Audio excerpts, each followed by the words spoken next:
जब मैं नौकरी के लिए शहर आया तो अपने मामा की बेटी के रूम पर रुका हुआ था। वो मुझसे छोटी थी। हर रात जब मैं काम से थक जाता तो मैं अपने मामा की बेटी के कमरे में जाकर सो जाता। मेरे मामा की बेटी मेरी बगल में ही सोती थी। उस रात मैं थोड़ा देर से घर गया और आते ही कमरे में जाकर लेट गया। कुछ देर बाद मेरे मामा की बेटी वहां पर आ गई। फिर उसने मेरे बालों में अपना हाथ फिराया और मेरे पैरों के पास बैठ गई। फिर अचानक से वो कुछ करने लगी जिसे महसूस करके मेरी थकान दूर होने लगी। फिर वो बोली, जब तक तुम्हारी थकान दूर नहीं हो जाती तुम्हें आराम नहीं मिलेगा। फिर उसने पूरी रात मुझे, मेरा नाम राजू है, मैं जिस लड़की के कमरे में रुका हुआ था, मुझे लगा था कि शायद वो अभी छोटी है, लेकिन वो बिल्कुल भी छोटी नहीं थी। वो इतनी समझदार थी कि 17-18 साल के लड़के का पालन पोषण कर सकती थी। दरअसल मैं नौकरी के सिलसिले में शहर आया था और अपने मामा के घर पर रहने लगा। मेरी माँ मुझे कुंवारे लड़कों के बीच रहने देने को तैयार नहीं थी। बोली थी कि शहर में तुम्हारे मामा का घर है, तुम वहीं रहोगे। मुझे शहर में एक अच्छी तनख्वाह वाली नौकरी मिल गई थी। जब मैं अपने मामा के घर पहुंचा तो मैं उनका घर देखते ही सोच में पड़ गया। मामा के घर का दरवाज़ा इतना छोटा था कि मेरा बैग और मैं एक साथ अंदर नहीं जा सकते थे, क्योंकि अब मैं उस छोटे से घर में रहने वाला था। घर में किचन के अलावा एक बेडरूम और एक हॉल था, और वो भी बहुत छोटा था। हम गांव में एक बड़े घर में रहा करते थे। अब मैं काम के सिलसिले में शहर में अपने मामा के यहाँ रहने आया था। मामा के घर में मामा, मामी और उनकी एक बेटी थी। मामा जी गांव में सबको बोलते थे कि शहर में उनका बहुत बड़ा घर है। अब मैं हैरानी से सचमुच उनका बड़ा सा घर अपनी आंखों से देख रहा था। मामा की बेटी अब 16 साल की हो गई थी। उसका नाम संजना था। मुझे नहीं पता था कि 16 साल की संजना इतना कुछ जानती होगी। जब संजना मेरे लिए पानी का गिलास लेकर आई तो मैं उसे देखता ही रह गया, क्योंकि संजना जब 5 साल की थी तब मैं उससे मिला था, पर अब वो 16 साल की हो चुकी थी। अब वो और भी ज़्यादा खूबसूरत और हसीन लग रही थी। फिर मैंने पानी पिया। उसके बाद मामी मेरे लिए नाश्ता बनाने लगी। मामा जी भी मिलकर मुझसे बहुत खुश हुए थे। माँ ने उन्हें पहले ही बता दिया था कि राजू शहर में तुम्हारे घर पर ही रहेगा। मैं अपने मामा को उनके घर पर रहने के लिए 3,000 रुपये महीना देने लगा। इसलिए मामी और मामा को मेरे रहने से कोई दिक्कत नहीं थी। दूसरी तरफ अगर मैं उनके घर में फ्री में रह रहा होता तो मामी मुझे 2 दिन से ज़्यादा रुकने नहीं देती। मेरी इतनी अच्छी सैलरी थी, लेकिन मेरी माँ कहती थी कि कुंवारे लड़कों के बीच रहकर तू बिगड़ जाएगा। इसलिए मैं माँ के कहने पर अपने मामा के घर पर रुक गया। जब संजना और मैं मिले तो संजना मेरी तरफ बड़ी अजीब सी नज़रों से देख रही थी। मामा के घर में एक कमरा संजना का भी था। मामा मामी हॉल में सोते थे। मैंने मामा से कहा कि मुझे अपना एक अलग कमरा चाहिए, क्योंकि कभी कभी मैं रात को देर तक काम करता हूँ। फिर मामा ने कहा, तुम संजना के कमरे को अपना कमरा समझो, क्योंकि तुम उसके साथ ही रहोगे। संजना 2 दिनों के लिए बाहर एडजस्ट कर लेगी, और मैं 2 दिन तक संजना के कमरे में ही सोया था। अगले दिन संजना अपने कमरे में वापस आ गई। उसने कहा, मुझे बाहर हॉल में नींद नहीं आती। उस दिन के बाद वो बेडरूम में मेरी ही बगल में सोने लगी। संजना दिखने में तो बेहद खूबसूरत थी, और अब उसकी उम्र भी कम और कमसिन थी। उस रात नींद में मैंने गलती से संजना के शरीर को छू लिया। जैसे ही मुझे एहसास हुआ, मैंने तुरंत अपना हाथ हटा लिया, लेकिन कुछ ही मिनटों में मुझे संजना का हाथ अपनी छाती पर महसूस हुआ। मुझे लगा कि उसने गलती से मेरी छाती को छू लिया है, लेकिन शायद मैं गलत था, क्योंकि दूसरे दिन भी मैंने संजना को अपने बेहद करीब देखा था। मुझे अपने मामा के घर आए हुए अभी 15 दिन हो चुके थे। फिर एक रात मैंने संजना को मोबाइल पर कुछ देखते हुए देख लिया था। मैं उसके मोबाइल में झांकने लगा तो उसने तुरंत मोबाइल बंद कर दिया। फिर मैं उससे उसका मोबाइल मांगने लगा तो देने से उसने इनकार कर दिया। फिर मैं चुपचाप करवट बदलकर एक तरफ सोने का नाटक करने लगा। थोड़ी देर बाद मैंने संजना की तरफ देखा तो वो सो रही थी, कोई हलचल नहीं कर रही थी।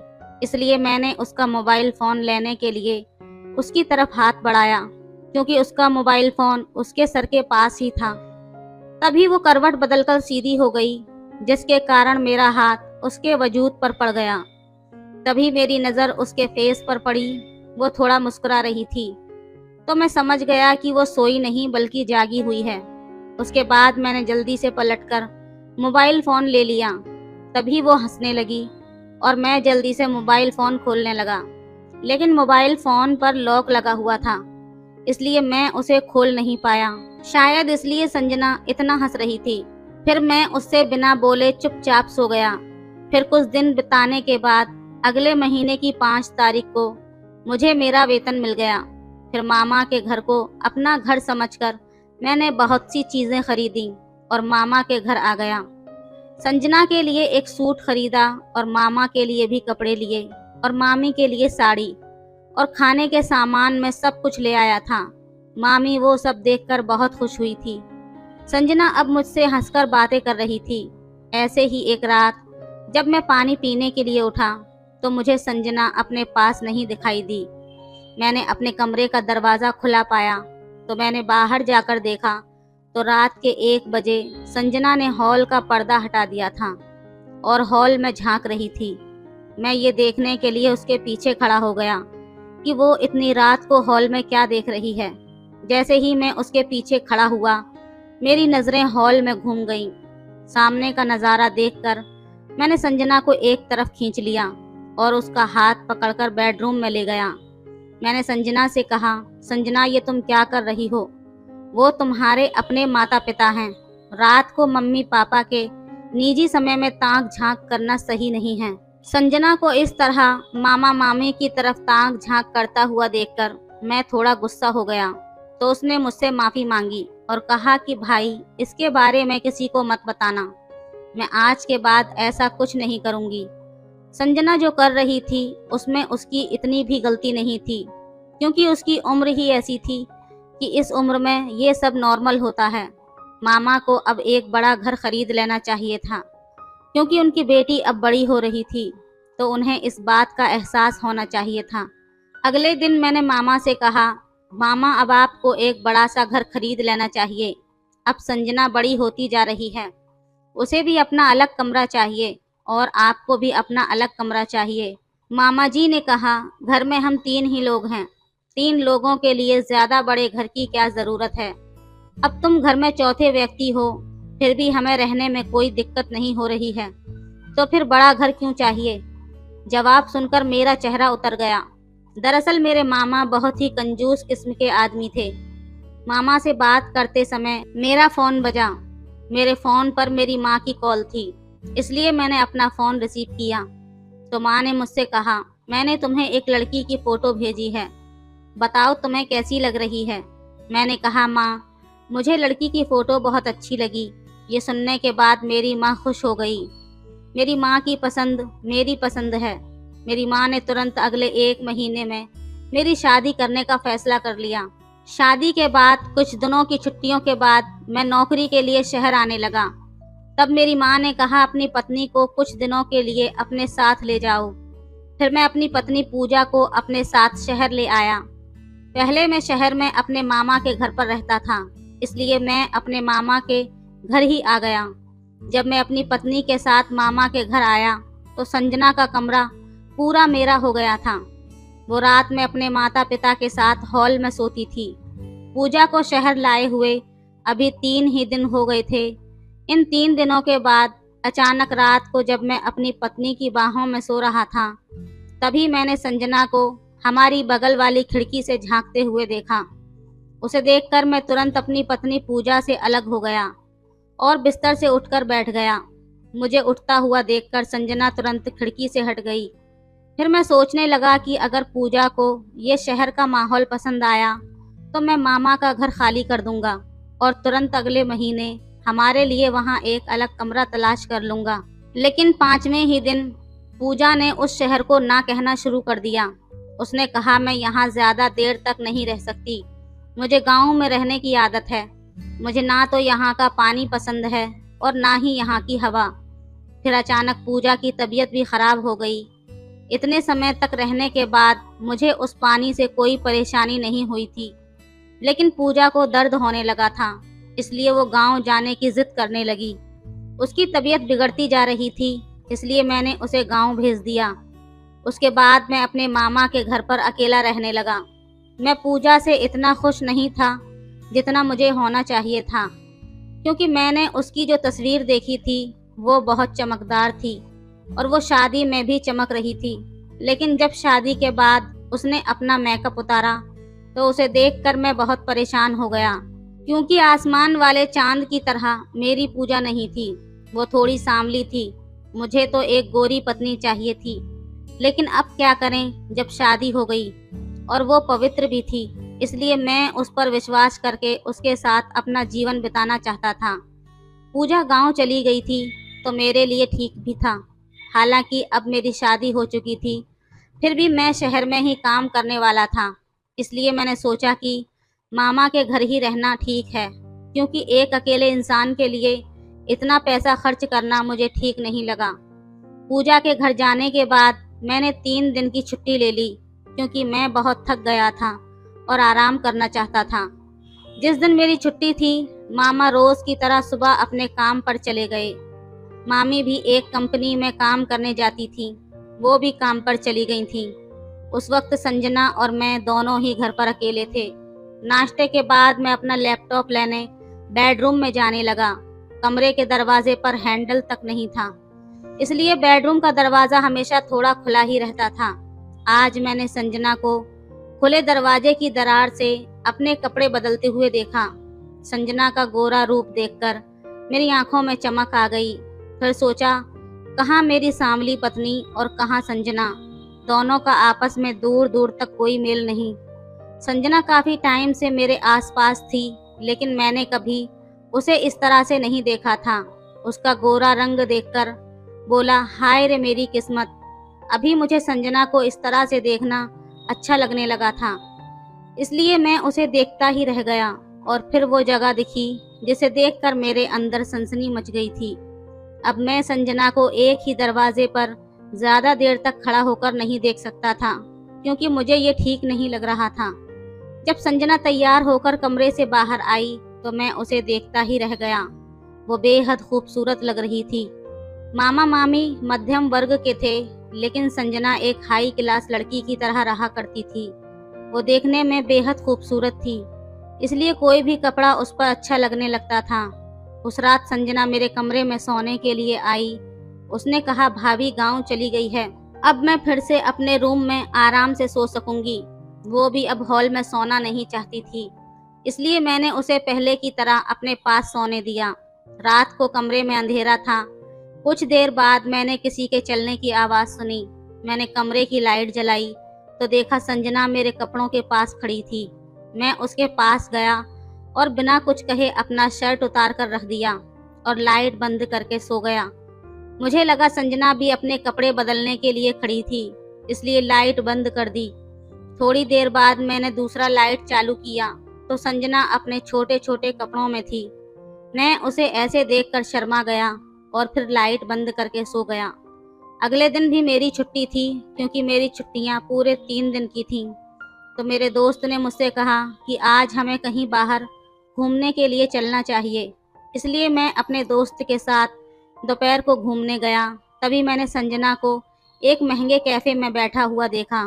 उसकी सहेलियां बहुत हाई फाई लग रही थीं। वो घर से अलग अलग कपड़े पहनकर निकलती थी और अब मैं संजना को एक अलग से कपड़ों में देख रहा था। फिर मैं उठा और जाकर संजना से मिला। मैंने उससे कहा, ये सब क्या है? वो मुझे अपनी सहेलियों से अलग ले गई और बोली, राजू, मैं आज रात तुम्हारे सारे सवालों का जवाब दूंगी। अब तुम यहाँ से चले जाओ प्लीज़, और हाँ, अपना मुंह बंद रखना जब तक कि मैं तुम्हारे सवालों का जवाब नहीं दे देती।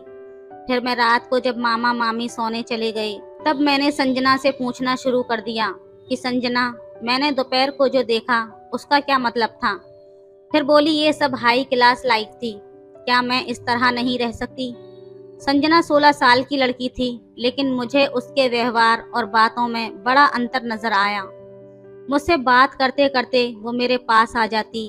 जब से मेरी शादी हुई है तब से मुझे अनुभव हो रहा था कि एक औरत से मुझे कितना सुख मिलता है। और अब संजना जैसी खूबसूरत लड़की को अपने पास देखकर मैं अपने होश खोने लगा था। लेकिन जैसे ही मुझे होश आया, मैंने संजना को अपने से दूर किया। मुझे बिल्कुल भी नहीं लगा कि संजना मेरे मामा की बेटी है, क्योंकि उसके व्यवहार से मुझे ऐसा महसूस नहीं हुआ था। उस रात मैं उसे अपने से दूर करके सोने चला गया और सुबह उसके उठने से पहले ही कमरे से निकल गया। मैं हॉल में बैठकर नाश्ता कर रहा था। जब संजना कमरे से बाहर आई तो मैंने उसे लंगड़ा कर चलते हुए देखा। मुझे समझ नहीं आ रहा था कि वो इस तरह पैर से लंगड़ा क्यों रही थी। मुझे लगा कि शायद उसके पैर में कुछ लग गया होगा। जब मामी की नज़र उस पर पड़ी तो मामी ने उससे पूछा, संजना, तुम इतना लंगड़ा कर क्यों चल रही हो? क्या तुम्हारे पैर में कुछ दिक्कत है? इस पर उसने कहा कि राजू भैया मुझसे बेहतर जानता है कि मेरे पैरों में क्या दिक्कत है। संजना ने सीधा मेरी ओर इशारा कर दिया। मुझे इसका कारण नहीं मालूम था और ये भी नहीं जानता था कि उसने मेरी तरफ इशारा क्यों किया, लेकिन फिर भी मैंने मामी को बताया कि सोते समय संजना का पैर बिस्तर के कोने से फिसल गया था। संजना सुबह से शाम तक मुझे बड़ी ही ललचाई नज़रों से देख रही थी। फिर मैंने सोचा कि जैसे ही मामी काम पर जाएगी, मैं उससे ऐसे झूठ बोलने का कारण पूछ लूँगा। जैसे ही मामी कंपनी गई, मैंने उससे पूछा कि तुम लंगड़ाकर क्यों चल रही थी और तुमने मेरी तरफ इशारा क्यों किया? उस वक्त संजना ने मुझसे कहा, आज तो मैं सिर्फ अपनी माँ के सामने लंगड़ाकर चल रही थी, कल पापा के सामने भी इसी तरह लंगड़ाकर चलूंगी। और भी बहुत कुछ कर सकती हूँ मैं, यदि तुम मुझे वो नहीं दोगे जो मैं चाहती हूँ। फिर मैं संजना से बोला, जब तुम्हें किसी चीज़ की ज़रूरत नहीं है तो मैं तुम्हें कैसे कुछ दे सकता हूँ? तभी संजना मेरे पास आई। फिर उसने कहा, ठीक है, तुम जो चाहो मुझसे ले सकते हो। और वो मेरे सामने अपनी बाहें फैलाकर खड़ी हो गई। मुझे समझ नहीं आया कि वो क्या कर रही है। तभी उसने मेरा हाथ पकड़कर अपनी कमर पर रख लिया और होंठ मेरे होंठों पर रखकर किस करने लगी। और फिर वो बोली, जो तुम चाहो कर सकते हो, लेकिन इसके लिए तुम्हें मुझे कुछ भुगतान करना होगा। तब मुझे याद आया कि कल रात को भी शायद संजना मेरी पैंट से कुछ पैसे निकाल रही थी, लेकिन फिर भी मैंने उससे कुछ नहीं कहा। लेकिन अब तो वो चरम सीमा पर पहुंच गई थी। वो पैसों के लिए इतनी कम उम्र में ऐसे काम करने को तैयार थी। उसने ज़बरदस्ती मेरा हाथ अपनी कमर पर रख लिया और मेरे बेहद करीब होने लगी थी। अब संजना ने मेरा हाथ अपने वजूद पर दौड़ाना शुरू कर दिया। मैंने उससे बोला कि ये सब गलत है, लेकिन वो एक ना सुनी और फिर उसने मुझे कस कर पकड़कर अपनी बाहों में समेट लिया। फिर जैसे तैसे करके मैं संजना से दूर हुआ। उसने मुझे वापस अपने पास खींच लिया। फिर वो बोली, अब हमारे बीच कोई नहीं है, तुम मुझसे जो चाहो ले सकते हो। संजना ये सब बात कर रही थी कि तभी दरवाजे पर मामी आ गई। मामी के आने के बाद उस समय संजना मुझसे दूर हो गई थी। मामी ने संजना से कहा, संजना, तुम ये सब क्या करने जा रही हो? संजना ने बिना डरे मामी से कहा, मैं क्या गलत कर रही हूँ? मैं भी एक अच्छी हाई क्लास ज़िंदगी जीना चाहती हूँ, तो मैं वही करने जा रही हूँ जो आप करती हो। क्या आप अपने मैनेजर के साथ ऐसा कुछ नहीं करती और उससे पैसे नहीं लेती? मैंने ये सब देख लिया है। अब मेरे पास अपने घर में अधिक पैसा कमाने का रास्ता मिला है, तो मैं उसके साथ ये सब करने के लिए तैयार हूँ। फिर मामी संजना पर चिल्लाई। उन्होंने संजना से कहा कि तुम बहुत बेवकूफ़ हो, तुम्हें बड़ों से बात करने की बिल्कुल भी समझ नहीं है। मामी संजना का मुंह बंद करने के लिए उसके पास दौड़ी, लेकिन तभी मैंने मामी को रोक दिया। फिर मैंने मामी से कहा, क्या संजना जो कुछ कह रही है वो सब सच है? तब मामी शर्म से अपना सिर झुकाए खड़ी थी और मेरे सवाल का जवाब नहीं दे पाई। तो मैंने आगे से कहा, मामी, आप ये क्या कर रही हो? शायद ये सब देखकर संजना की आदत खराब हो रही है। जब से मैं इस घर में आया हूँ, मैंने उसे एक बार नहीं बल्कि दो दो बार मेरी जेब से पैसे निकालते देखा है। मेरा पैसा एक बार नहीं कई बार चोरी हुआ है, लेकिन आपकी और माँ की वजह से मैं हमेशा शांत रहा। मुझे इस परिवार के किसी भी सदस्य पर कभी संदेह नहीं हुआ, लेकिन इस चीज़ से हमेशा के लिए छुटकारा पाना ज़रूरी था। क्योंकि संजना की आदत दिन ब दिन बिगड़ती जा रही थी। जब से मैंने संजना को पैसे चुराते हुए देखा है, तब से मैं उस पर नज़र रख रहा हूँ। अब वो मेरे सामने पैसे नहीं चुरा पा रही है और मुझे नहीं पता था कि संजना अब ऐसा रास्ता चुनेगी।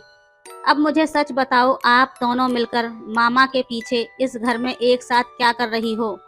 मेरी बात पर मामी रोने लगी।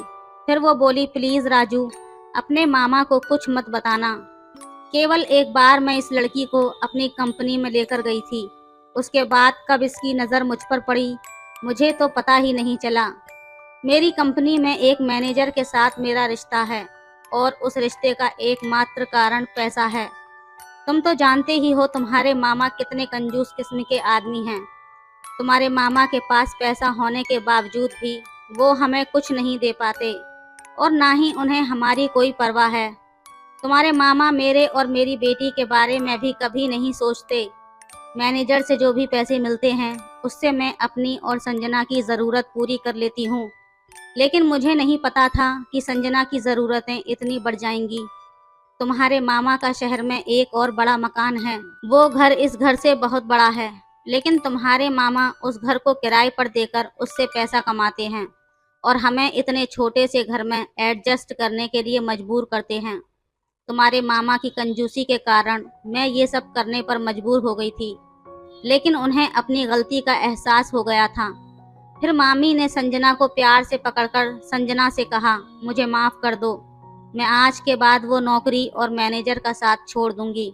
फिर संजना ने कहा, माँ, मैं ये सब जानबूझकर कर रही थी ताकि आप ये सब काम करना छोड़ दें। जब राजू भैया ने मुझे पैसे चुराते हुए देखा तो मैंने उन्हें पूरी सच्चाई बता दी थी। मैंने कहा, मामी जी, आपने एक बार भी नहीं सोचा कि आप जो काम कर रही हैं वो गलत है। अगर आपकी बेटी को ये सब पता चलेगा तो क्या होगा? उसकी ज़िंदगी पर इन सब बातों का क्या असर पड़ेगा? और अगर मामा जी को पता चल गया तो आपका घर भी टूट सकता है। आप मामा जी को प्यार से भी समझा सकती थी। फिर संजना बोली, मुझे भी ये सब करना बिल्कुल अच्छा नहीं लगता। वो तो राजू भैया का शुक्र है जो मेरी आंखें खुल गईं। आज आपको अपनी गलती का एहसास हुआ और मुझे भी अपनी गलती का एहसास हुआ। संजना और मैंने मिलकर मामी को उनकी गलती का एहसास कराया। मैंने भी मामी को समझाया और मामा जी के साथ एक छोटा सा दांव खेलने को बोला। आखिरकार मामी मेरी बात मान गई और संजना को लेकर हमेशा के लिए अपने मायके जाने लगी। तभी मामा के मन में एक रोशनी जागी और उन्होंने अपना छोटा मकान छोड़ दिया और अपना सामान अपने दूसरे बड़े घर में शिफ्ट करने को बोला। ये सुनकर मामी और संजना बहुत खुश हो गई थीं और दोनों ने मुझे दिल से धन्यवाद किया। उस दिन से मामा ने अपनी कंजूसी बहुत कम कर दी थी। मुझे भी मेरी माँ ने बहुत अच्छी परवरिश दी थी कि जीवन में पैसा बचाना चाहिए, लेकिन पहले अपने परिवार के लोगों को खुश रखने के बाद अगर कोई अपनी पत्नी और बच्चों को हर बात में मना करता रहेगा तो घर का कोई न कोई व्यक्ति गलत रास्ते पर जा सकता है। एक आदमी अपने और अपने परिवार के लिए कमाता है। इतना ज़्यादा कंजूस होना भी अच्छी बात नहीं है। अपने बच्चों को और अपनी पत्नी को असुविधा पहुंचाना कतई भी सही नहीं है। हमारी कंजूसी के कारण कभी कभी हमारे घर का कोई भी व्यक्ति दुर्भाग्य की ओर जा सकता है। हमें इस बारे में भी सोचना चाहिए। पैसा बचाएं, लेकिन इतना भी नहीं कि आप अपना जीवन जीना ही भूल जाएं। तो दोस्तों, ये थी आज की कहानी। आपकी क्या राय है इस कहानी पर, हमें कमेंट में ज़रूर बताएं। वीडियो अच्छी लगे तो लाइक करें, शेयर करें, सब्सक्राइब करें। धन्यवाद।